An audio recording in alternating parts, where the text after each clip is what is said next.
할렐루야. 2022년 7월의 마지막 주 우리 주일 예배이고 또 청년부 예배입니다.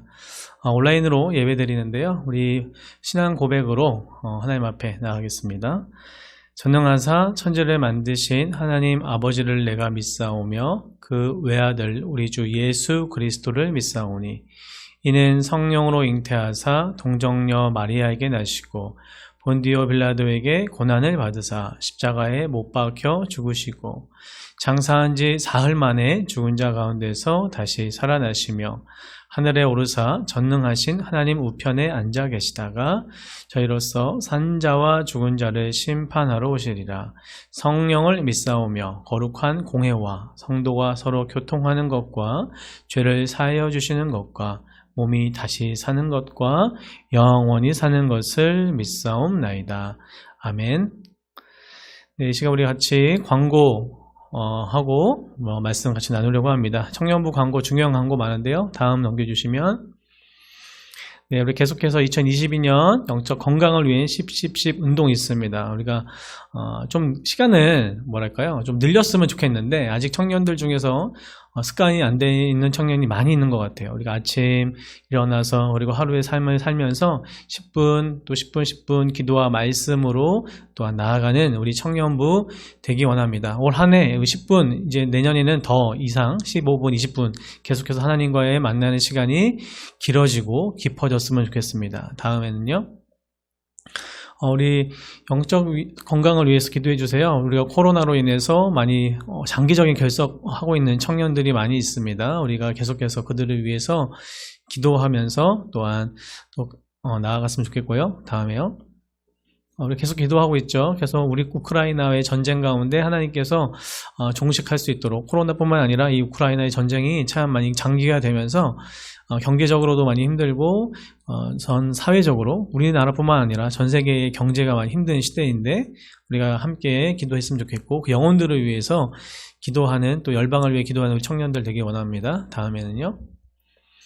우리가 계속해서 여름 사역 이어가고 있는데요. 이미 중고등부하고 또 예고 우리 유치부는 다 마쳤습니다. 이제 8월 들어서서 우리 청년부 남아있고 우리 유초등부 남아있는데 계속 코로나의 유행 상태가 심상치 않지만 계속해서 기도하면서 우리 여름 사역 잘 건강하게 준비되고 마무리될 수 있도록 우리 특별히 청년부 수련회를 위해서 많이 기도해 주시고요. 다음에는요. 다시 한번 우리가 기도와 함께 또 광고합니다. 8월 14일, 15일 더 쿨해진 은혜의 시간 기대하면서 1박 2일이고요. 가까운 강화도로 갑니다. 직장인들을 위해서 최적의 또 시간이 아닌가 생각해봐요. 연휴인데 대학생뿐만 아니라 직장인 또 연합으로 또 오랜만에 청년부 같이 수련회 있으니까 많이 참석해서 은혜의 시간 보내기 원하고요. 기대했으면 좋겠습니다. 다음에는 그래서 우리 수련 릴레이 기도 계속 거의 한 달 동안 하고 있습니다. 요일마다 각 목장별로 기도하고 있으니까 릴레이로 기도 계속 해주시기 원하고요. 특별히 목자님들 잘 챙겨주세요. 수련회 기도 제목 보내드렸죠. 다시 한번 보내드릴 텐데 기도해 주시기 바랍니다. 네. 오늘 함께 나눈 하나님의 말씀은요. 창세기 23장 1절로 20절 말씀입니다.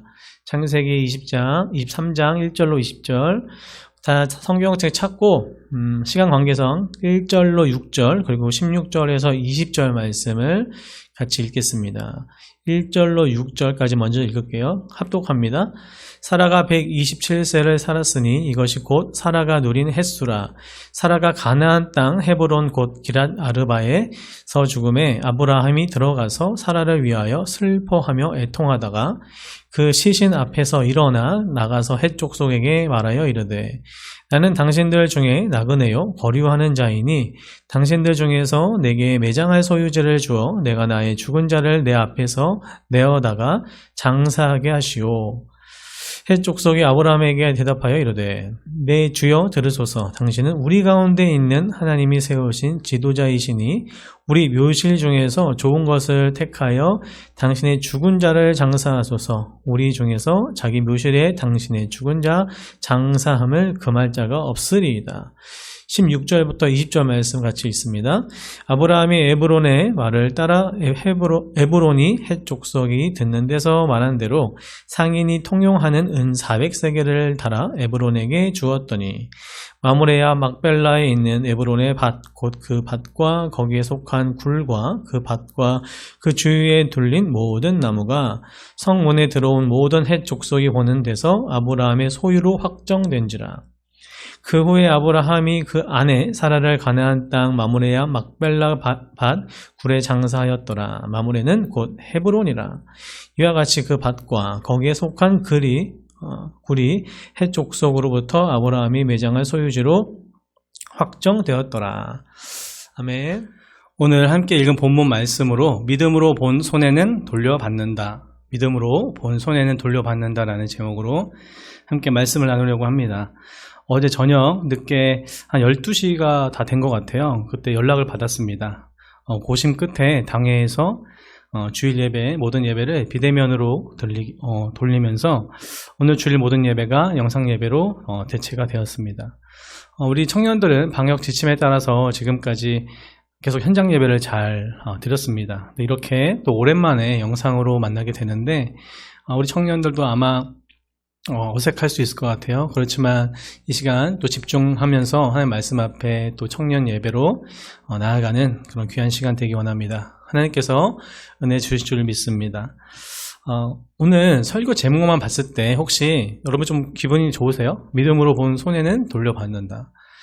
어쩌면 좀 잘못 적용해서 이 말씀을 또 이 설교의 내용을 잘못 적용해서 다시 한번 희망과 용기가 솟아오르면서 내가 그동안 투자한 것도 많이 잃었고 주식 투자, 비트코인 또 하는 청년들 있는 거 알아요? 주식도 좀 하고 있고 그러면서 그렇지 하나님은 다 더 주시는구나, 더 손해를 다 메워주시겠구나 이러면서 잘못 적용하면 안 되고요. 오늘 말씀을 좀 보면서 우리가 하나님께 어떻게 우리가 드려야 하는가, 우리의 삶을 드려야 하는가를 또 묵상하면서 나아가는 시간 되기 원합니다.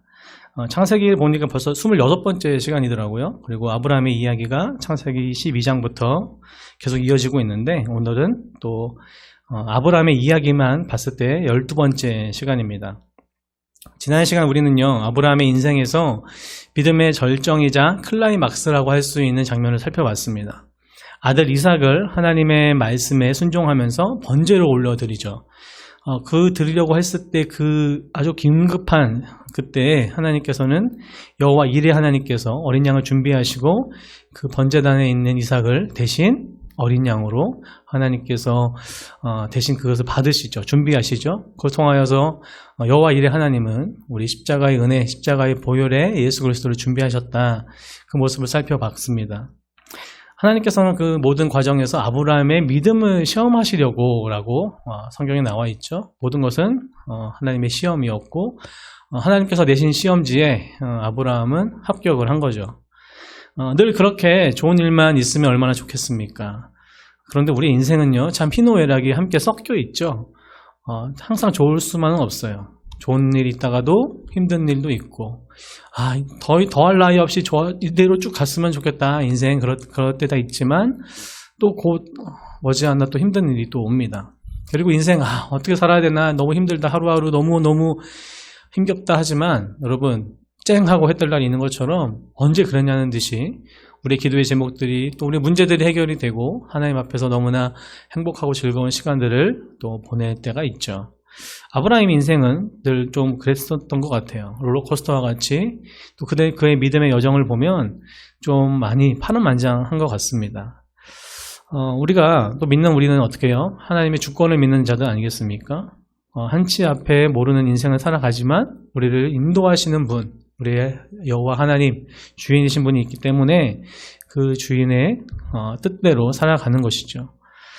가끔 이런 생각을 하게 됩니다. 정말 이런 힘든 세상에서 정말 살아갈 때 하나님 없이 사는 것이 얼마나 대단한가.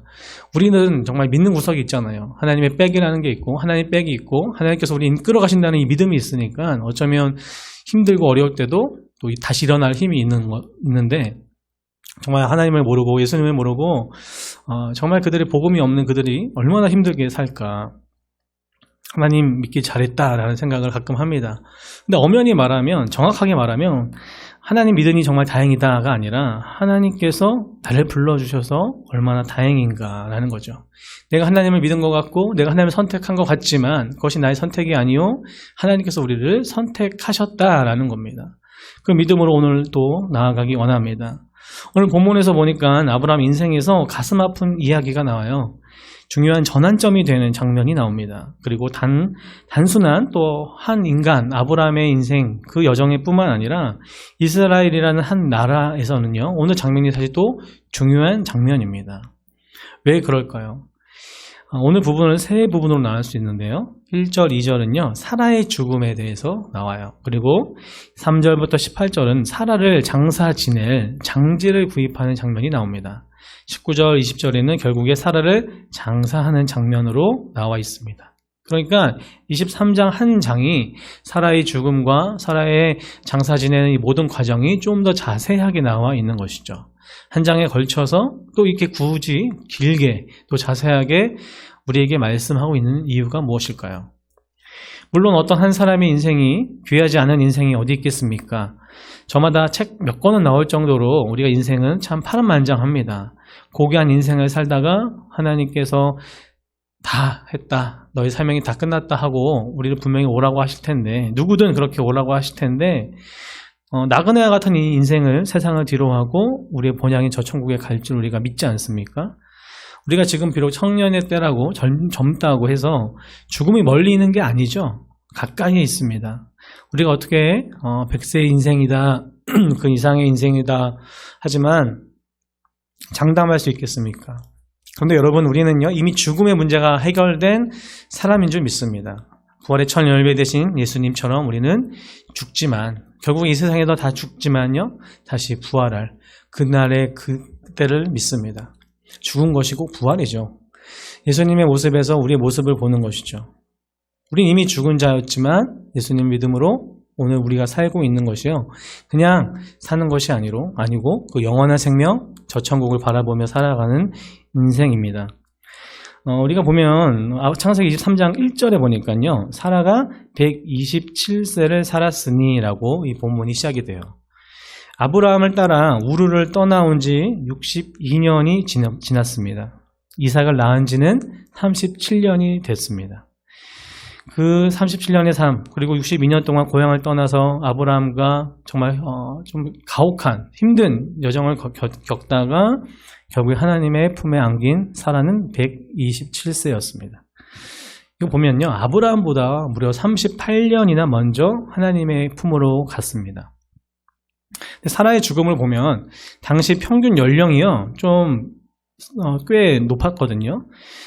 나홀은 148세를 살았고 데라는 205세를, 또 아들이었던 이삭은 180, 또 자기의 남편인 아브라함은 175세, 좀 비교적 적게 살았다는 이 야곱도 147세를 살았는데, 당시의 평균 연령보다는 많이 못 미치는 127세를 살았다가 127년을 살고 죽었죠. 근데 성경에서 유일하게 오늘 본문에서 이 사라에 대해서, 또 여자임에도 불구하고 사라의 나이와 이 죽음에 대해서 좀 자세하게 나와 있는 것을 봅니다. 사라가 나이가 들어서 그 이후에 어떤 삶을 살았는지 사실 우리는 성경에서 이야기하고 있지 않기 때문에 잘 알지 못합니다. 그렇지만 사라가 일찍 아브라함과 또 이삭의 곁을 떠난 것으로 생각할 수 있습니다. 사라의 인생을 우리가 살펴봤지만 어땠죠? 결국에 어머니로 사레에서 사라로 하나님께서 이름을 바꿔주시죠. 이것도 되게 드문 일이라고 그랬습니다. 죄송합니다. 또 모든 믿는 자의 어머니가 되었고, 사라의 일생을 보면 당연히 아브라함에 가려져 있지만 늘 그 옆에서 함께 했었던 사람이 바로 사라였습니다. 우리 히브리서 11장 11절 말씀 함께 볼 텐데, PPT 볼까요?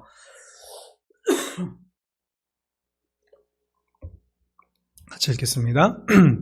믿음으로 사라 자신도 나이가 많아 단산하였으나 잉태할 수 있는 힘을 얻었으니 이는 약속하신 이를 미쁘신 줄 알았음이라. 아멘. 히브리서 11장 믿음의 선진들의 이야기하면서 빠지지 않는 사람이 바로 이 사라인데, 사라가 그런 삶을 살았다, 믿음으로 살았다라고 이야기하죠.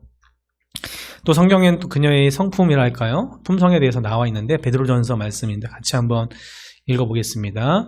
시작. 사라가 아브라함을 주라 칭하여 순종한 것 같이 너희는 선을 행하고 아무 두려운 일에도 놀라지 아니하면 그의 말이 된 것이니라. 딸이 된 것이니라. 사라가 아브라함을요 주라고 칭했습니다. 그렇기 때문에 남편이던 이 아브라함이 갈대우르를 떠나 어쩌면 이 믿음의 여정을 감에 있어서 사라는 그 옆에서 늘 조력자의 역할로 또한 늘 함께 그 길을 갔던 것이죠. 어떻게요? 주라 칭했다고 하고 있어요.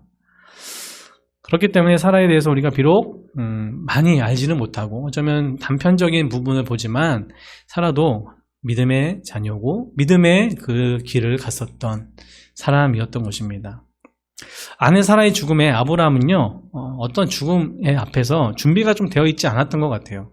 갑자기 죽은 모습이고 갑자기 또 사라의 죽음으로 나와 있기도 하지만 왜냐하면 그 이후에 나와 있는 것을 보면 매장지에 대해서 아브라함이 그때야 비로소 매장지를 구입하는 장면이 나옵니다.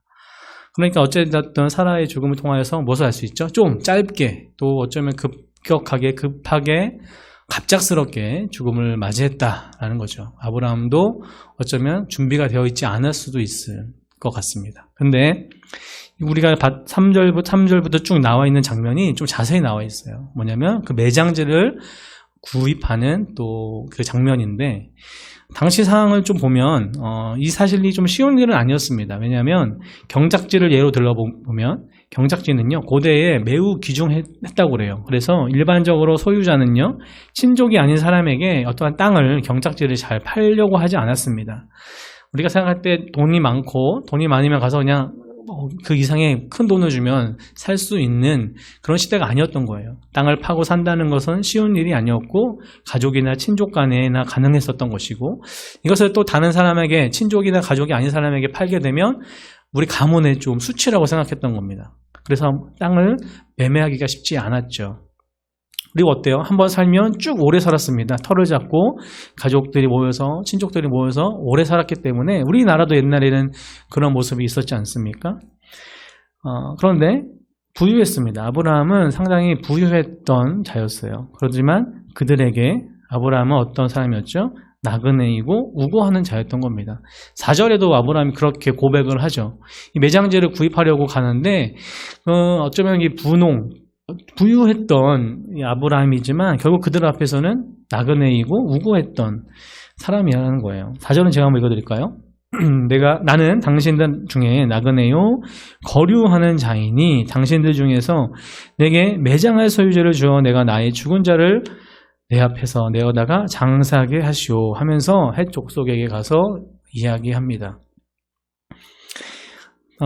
그때 우리가 생각해 봐야 되는 본문이 있어요. 오늘 본문에서 중요하게 봐야 될 본문이 첫째가 뭐냐면 이 아브라함의 이야기에 매장지를 구하는 이 아브라함에게 헷족속 사람들이 반응했던 장면이 나와요. 이게 뭐냐면 6절인데 6절 같이 한번 읽어볼게요. 시작. 내 주여 들으소서. 당신은 우리 가운데 있는 하나님이 세우신 지도자이시니 우리 묘실 중에서 좋은 것을 택하여 당신의 죽은 자를 장사하소서. 우리 중에서 자기 묘실에 당신의 죽은 자 장사함을 금할 자가 없으리이다. 아멘. 이게 무슨 말이에요? 아브라함이 이제 아내를 매장할 땅을 찾는데 매장지가 없어서 찾는데 그 땅의 주인이었던 헷 족속에게 가서 이야기하는 거예요. 매장지를 달라. 그러니까 이 사람들이 당연히 어디든 가도 된다. 당신이 가는 곳에 어떤 사람이 반대할 수가 없다라는 겁니다. 그들의 고백이 뭡니까? 믿음의 고백이죠. 당신은 우리 가운데 있는 누가 세우신 하나님이 세우신 지도자이십니다. 여러분 이방 땅이고요. 이방 사람들입니다. 하나님을 모르는 사람들이고요. 그들은 자신들의 저마다의 신을 갖고 있었고 믿고 있었던 거예요. 그렇지만 아브라함과 이웃으로 살면서 관계 맺으면서 살면서 아브라함의 모습을 통하여서 누구를 본 거죠? 하나님을 본 겁니다. 이 한 절에 그냥 우리가 그냥 간단하게 넘겨줄 수가 없는 거죠. 아브라함의 모습에서 우리에게 또 주시는 하나님의 도전이 있습니다. 무엇입니까? 우리의 삶을 통하여서 우리가 있는 그곳에서 우리를 통하여서 하나님을 봐야 돼요. 우리 주변 사람들이 저와 여러분을 통하여서 하나님을 봐야 됩니다. 그들이 그의 입에서 이런 고백이 나가길 소원합니다. 하나님이 세우신 지도자이다. 당신은 그런 사람입니다. 하면서 아브라함에게 상당하게 호의적으로 이야기합니다. 이방인이었지만 헷 족속의 이 관대한 허락은요, 당시 아브라함이 어떠한 존재였는가, 어떠한 위치에 있었는가, 아브라함이 어떤 그들과 어떻게 관계를 맺고 있었는가 우리에게 말씀하고 있습니다. 간절히 바라기는 이런 고백이요, 여러분들이 있는 학교와 직장과 가정과 곳곳에서 여러분을 통하여서 하나님이 영광 받으시기 원해요. 우리 청년들이 그렇게 되어야 될 줄 믿습니다. 이런 어떻게 보면 호의와 찬사를 받은 아브라함이요, 본격적으로 이 매장지를 찾는데 7절 9절에 보니까 결국 아브라함은 막벨라고를 장지로 선택하게 됩니다. 그 소유주가 있었어요. 소유주가 누구였냐면 에브론이라는 사람이었습니다. 그 사람과 이제는 계약을 맺고 있는 것이 또 자세히 나와요. 이제 공식적으로 이 거래가 성사된 것입니다.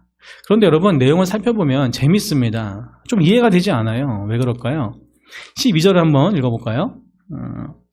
12절 13절 제가 읽어보겠습니다. 아브라함이 이에 그 땅의 백성 앞에서 몸을 굽히고 그 땅의 백성이 듣는 데서 에브론에게 말하여 이르되 당신이 합당히 여기면 청하건대 내 말을 들으시오. 내가 그 밭 값을 당신에게 주리니 당신은 내게서 받으시오. 내가 나의 죽은 자를 거기 장사하겠노라. 아멘. 이것은 보면요, 모든 사람들이 보는 앞에서 이 거래를 성사시키고 있는 겁니다. 단순히 그냥 찾아가서 하는 이야기도 아니고, 모든 사람들이 인정하는 아브라함이 어쩌면 에브론에게 오라고 할 수도 있었을 것이고, 때로는 아무리 그래도 그냥 1대1로 만날 수도 있었는데, 모든 사람들이 모이는 곳에서 공식적으로 이런 일을 한다는 거예요. 사실 그건 다 의도가 있는 것이죠. 왜요? 아브라함과 에브론의 거래가 공식화되어야 하기 때문입니다. 그런데 여러분, 에브론의 그 반응들이 전 너무가 재미있더라고요. 에브론은요, 그 전에 많은 핵족속 사람들이 그렇게 칭송하고 인정했던, 그렇지만 에브론만큼은 어땠냐면 16절을 볼게요. 아브라함이 에브론의 말을 따라 에브론의 헷 족속이 듣는 데서 말한 대로 상인이 통용하는 은 400세겔을 달아 에브론에게 주었더니, 17절에 마므레와 막벨라에 있는 에브론의 밭, 곧 그 밭과 거기에 속한 굴과 그 밭과 그 주위에 둘린 모든 나무가, 무슨 말이냐면 에브론이요, 어쩌면 아브라함이 필요한 거는 작은 매장지였는데 그것보다 덤으로 팔고 있는 거예요. 주변에 있는 밭과 거기에 속한 것들 다 한마디로 요즘의 말로 이야기하면 끼어 파는 거죠. 그런데 이 값이 좀 터무니가 없습니다. 매장지의 가격이요, 은 400세겔로 부르고 있는 겁니다. 은 400세겔은요 3kg의 은에 해당됩니다. 그러니까 은이 3kg 가지고 가야지 이게 은 400세겔인데, 여러분, 이 은 한 세겔이요, 일반 노동자가 4일 동안 일한 품삯에 해당이 됩니다. 밭과 굴이 있는 땅을요 400세겔이나 달라고 하는 것은요, 당시에 있었던 것, 시세에서도 말도 안 되는 거예요. 사무엘 하에 이런 말씀이 있는데 한번 같이 읽어볼게요. 시작. 왕이 아라우나에게 이르되 그렇지 아니하다. 내가 값을 주고 내게서 사리라. 값없이는 내 하나님 여호와께 번제를 드리지 아니하리니 나이라 하고, 다윗이 은 50세겔로 타작마당과 소를 사고, 다윗이 타작마당의 소를 산 것이 그 몇천 년 후의 일인데 결국엔 얼마 되지 않았던 겁니다. 그냥 은 50세겔로 충분히 살 수 있었던 것이죠. 예레미야도 이렇게, 예레미야 모습 보면 또 이런 말씀이 나와요. 같이 한번 읽어볼까요? 내 숙부의 아들 하나멜의 아나돗에 있는 밭을 사는데 은 17세겔을 달아주되. 예레미야가 밭을 사거나 또 다윗이 또 있는 곳, 나중엔 그것이 성전이 되는 곳에 땅을 사는 것이 그 몇천 년 이후의 일인데 고작 50세겔이나 또 17세겔밖에 되지 않았습니다. 그 이전에, 몇천 년 이전에 아브라함이 족장시대에 그 땅을요, 매장지를 은 400세겔로 산다는 건 엄청난 대가를 치러야 하고 투자를 해야 되는 일이었어요. 그런데 아브라함의 모습에서 너무 단호함이 느껴져요. 그리고 아브라함은요, 그것을 기꺼이 사는 것을 봅니다. 18절에 보니까요, 성문에 들어온 모든 핵족속이 보는 데서 아브라함의 소유로 확정됩니다. 왜요? 400세겔을요 어떻게 깎거나 하지 않고 그냥 다 그 값을 주고 사게 되는 것이죠. 오늘의 본문이 어떻게 보면 우리 요즘의 논리로 보면 이게 말이 안 된다, 너무 비싸게 사고 팔고, 또 깎아야 되는 거 아닌가? 아니, 왜 밑지은 장사를 하는가? 우리가 생각할 수 있습니다. 그렇지만 여러분, 왜 아브라함은 굳이 이런, 어떻게 보면 너무나 허무맹랑한, 터무니없는 값을 주고 그 땅을 샀을까요? 아브라함은요, 사실 지금 투자를 하고 있는 겁니다. 그것이 요즘 말로는 투자이지만, 아브라함은요, 하나님의 언약의 말씀을 붙잡고 그 믿음으로 그것을 기꺼이 사고 있는 거예요. 왜요? 아브라함은요, 이 땅이 가나안을 그의 후손에게 주시겠다고 하셨던 하나님의 말씀, 그 약속이 이후에 일어날 것을 믿고 있는 것이죠. 하나님께서는 명확하게 말씀하셨습니다. 하나님께서 약속하신 게 있어요. 뭐냐면 아브라함을 통하여서 수많은 민족이 일어날 것이다. 가나안 땅, 내가 가라한 그곳이 너의 것이다 라고 약속하셨죠. 그런데 그 약속에 또 같이 있는 게 뭐냐면요, 후손들이 400년간 이방에서 객이되어 살다가 그 땅으로 돌아오게 될 것이라는 약속도 같이 있거든요.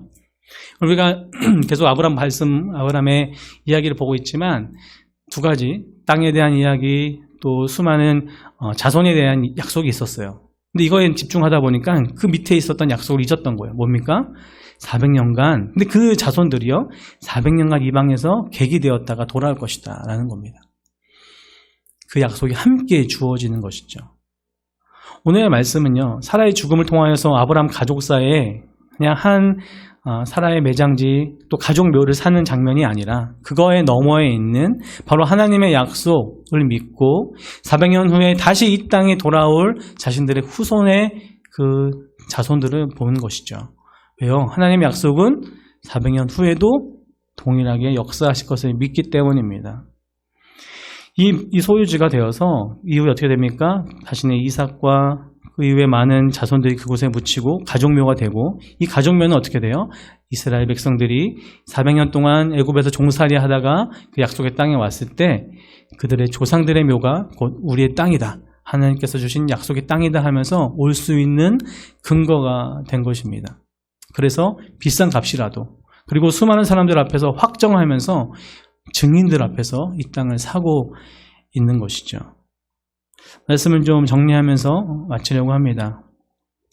여러분, 이 이야기는 단순한 거래 이야기가 아니고요, 단순한 한 가족의 장제를 구하는 이야기가 아닙니다. 그 이후에 하나님께서 주실 약속을 붙잡고 그 약속을 믿으며, 지금은 보이지 않지만, 지금은 나의 아들 이삭밖에 없지만 하나님께서 이삭과 그 이후의 후손들을 통하여서 민족을 일으키시고, 그 민족이 비록 400년간 종살이를 하지만 다시 약속의 땅에 돌아오는 하나님의 큰 구원의 계획과 하나님의 약속을 믿고 있는 것이죠. 오늘의 설교 제목 좀 색다르기도 하지만 여러분에게 이 질문을 한번 드리고 싶어요. 여러분, 믿음으로 본 손해는 다시 돌려받습니다. 여러분은 어떤 손해를 보고 계세요? 어떤 믿음으로 하나님 앞에 나아가고 있습니까? 우리가 하나님께 예배하는 것, 삶의 현장에서, 자리에서 때로는 믿는 자들로서 손해볼 때가 많습니다. 그리고 기꺼이 손해봐야 할 때가 있어요. 믿는다는 이유로 어쩌면 거절당할 때도 있고요, 믿는다는 이유로 손해봐야 될 때가 분명히 있다고요. 혹시 우리 청년들 가운데 하나님께 예배하는 것, 또 봉사하는 것, 헌신하는 것, 이것이 모두 손해라고 여겨지지 않으세요? 여러분, 손해가 아닙니다. 하나님께서 기뻐 받아주실, 하나님께서 기뻐 받아주실 바로 하나님이 흠양하시는 것입니다. 그 모든 것, 믿음으로 하는 모든 것이요, 하나님께서는 받으시고, 그것이 어떠한 것도 땅에 떨어짐이 없이 하나님께서는 다 지켜보신 줄 믿습니다. 하나님께서는 더 큰 것으로 우리에게 돌려주신다고 말씀하세요. 그것이 하나님의 약속에 근거한 우리의 열심, 우리의 헌신, 또한 우리의 믿음이라면 말입니다. 한 주간의 삶 가운데 우리가 있는 곳에서 기꺼이 믿음으로 손해보는, 오직 하나님 앞에 호람대오의 자리에 서 있는 저와 여러분 청년들 되길 원합니다. 같이 기도하고 마치겠습니다. 사랑의 하나님, 오늘 말씀 한 가족 사이가 아니라, 또 한 가정의 또 아픔이 아니라 하나님의 약속을 보고 또한 믿고 아직 현실과 너무나 멀리 있어 보이지만 그 말씀 붙잡고 기꺼이 손해보았던 아브라함의 모습을 또 살펴보았습니다. 우리 청년들의 삶 가운데 하나님, 때로는 하나님의 말씀이 보이지 않고 들려지지 않고 너무나 멀게만 느껴져 있을 수 있지만, 오직 하나님만 바라보며 약속의 신실하신 하나님 말씀 붙잡고 나아가는 우리 청년들 될 수 있도록 도와주시고 우리 인생 될 수 있도록 하나님 도와주시옵소서. 코로나로 힘든 시간을 보내고 있습니다. 회복하게 하시고 무엇보다 또 청년부 수련회 준비하고 있습니다. 우리가 위축되지 않고 또 기대하는 마음으로 잘 준비하고 또 은혜의 시간을 보낼 수 있도록 하나님 함께하여 주시옵소서. 감사드리며 이 모든 말씀 우리 주 예수 그리스도의 이름으로 기도 올려드립니다. 아멘. 축도로 예배를 마칩니다. 이제는 우리 주 예수 그리스도의 은혜와 하나님의 사랑과 성령님의 교통하시고 내주하시고 충만하신 은혜가 믿음의 삶을 살면서 주님께 드려야 할 것이 기쁨으로 또 기꺼이 하나님께 올려드리기를 소원하며 또한 선포하며 다짐하며 나아가는 귀한 청년들의 머리 위에 그들의 인생과 삶과 가정과 직장과 삶의 곳곳 위에 무엇보다 하나님의 핏값으로 세우신 능곡중앙교회와 한국교회 위에 여전히 기근과 핍박과 전쟁으로 코로나와 여러 가지 힘든 상황 가운데 있는 주님의 백성들 머리 위에 이제로부터 영원토록 함께 있을지어다. 아멘. 부르신 곳에서 나는 예배하네. 어떤 상황에도 나는 예배하네. 부르신 곳